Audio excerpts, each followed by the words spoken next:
So I just read this beautiful new Marc Silvestri Batman issue yesterday, right here.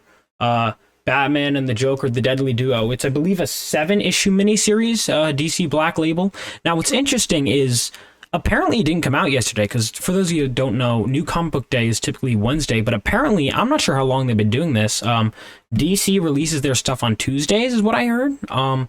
I don't know how accurate that is, but that's really interesting. What's interesting is, but I guess that shows, how unplugged I've been from the big two lately. I haven't really been going into the shops, picking up like new releases of Marvel and DC books. So really in general, actually, come to think of it. But if you want people back in the comic book shops, this is how you do it, man. This is how you get people back in on Tuesdays, apparently. But yeah, I mean, I guess we'll get into it. So right off the bat, I'll say, and this is my hope, I feel like this is the kind of comic that is so good that it's like you want people introduced to comics who haven't really read them before. You tell them this new one is on the shelf. This new Batman book is on the shelf. Check it out.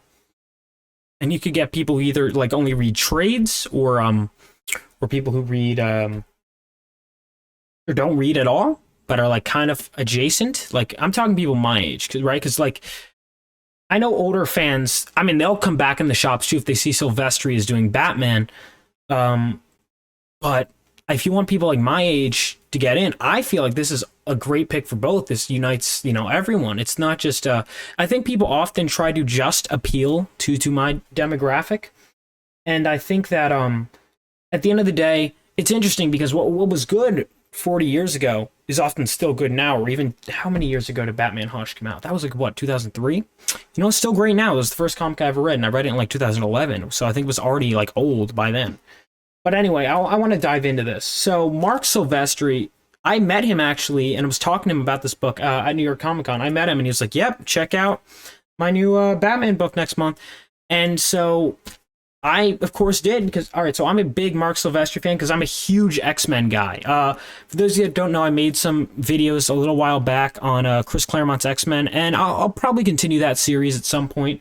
But Marc Silvestri did some beautiful, beautiful stuff with Chris Claremont, co-created some characters even. But I would say, like, some of his best stuff is his stuff on Inferno.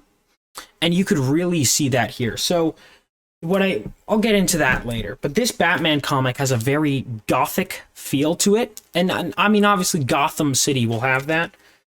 But I mean, Marc Silvestri takes his art to another level, and he does some different stuff than he normally does. He kind of, like this, I mean, this double pager, I had seen this online a bit.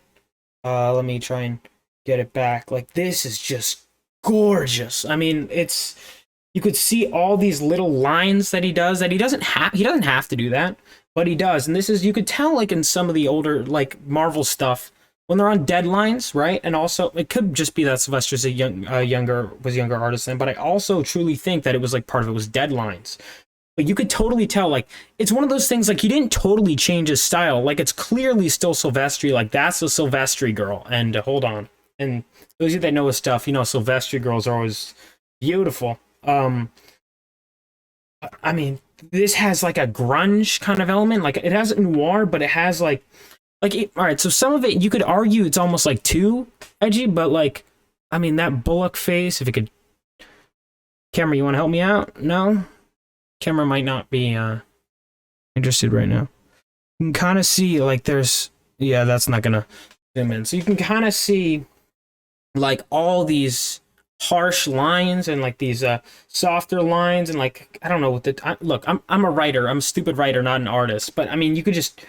His art is amazing, and his writing is very solid here, too. Now, this book is really all set up. There's, like, the scene with Harley Quinn is not followed up at all in the beginning. There's also a page with a Catwoman that is not followed up. Oh, here it is. That's Sylvester girl's face right here.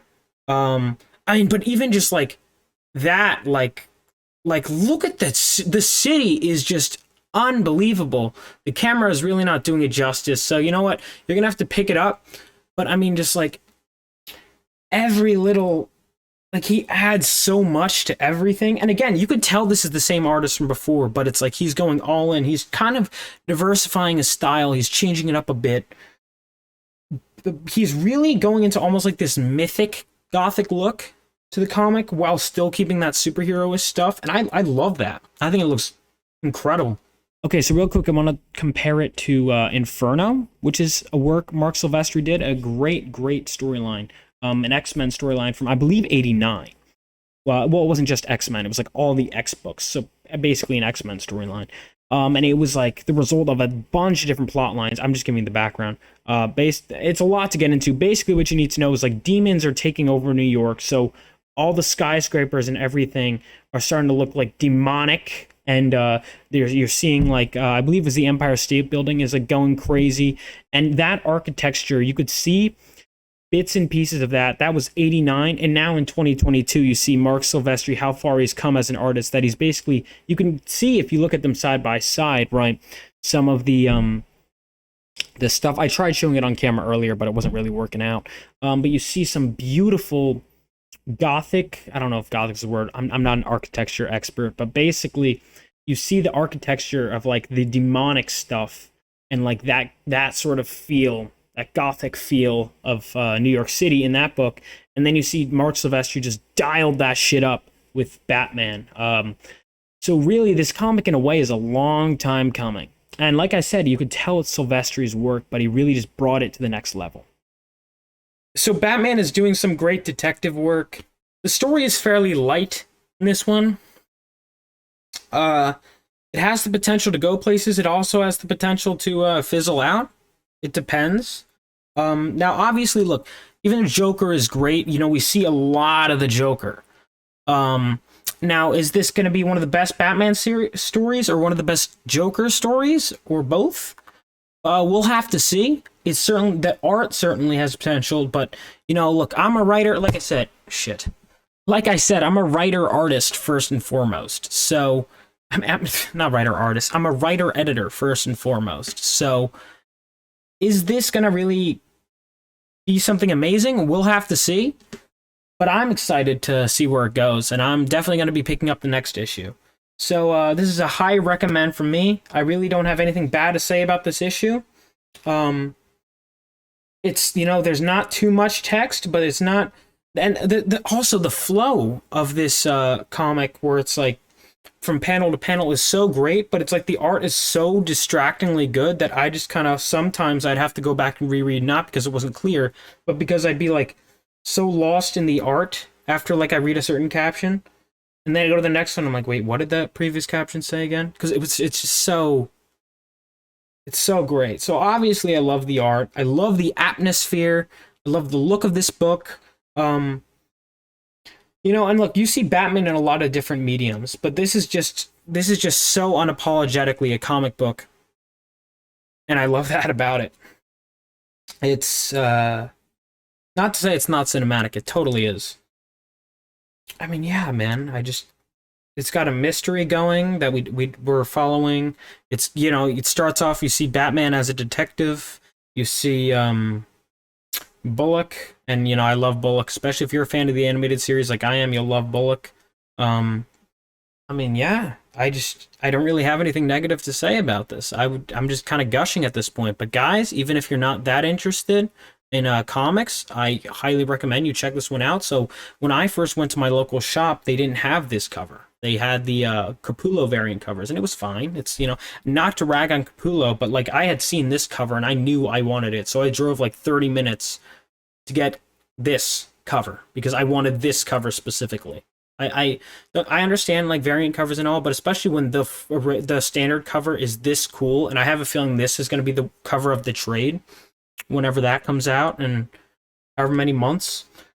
When the cover is this good, there's no reason to really go to the other. I mean, I'm just kind of stalling at this point. I mean, this is beautiful art, and I'm sorry if I kind of rambled a bit, but I think this is a great comic book, and I definitely recommend it. I hope that it brings new readers in the shop. If you're interested, or if you're kind of a Batman fan, or you're like, you know, even if you've never read a comic book, this one might be worth picking up. Honestly, this is a great read. Everything is very easy to follow. You don't need to know tons about Batman. It kind of explains it all to you, and I like that. So definitely check it out. See you guys next video.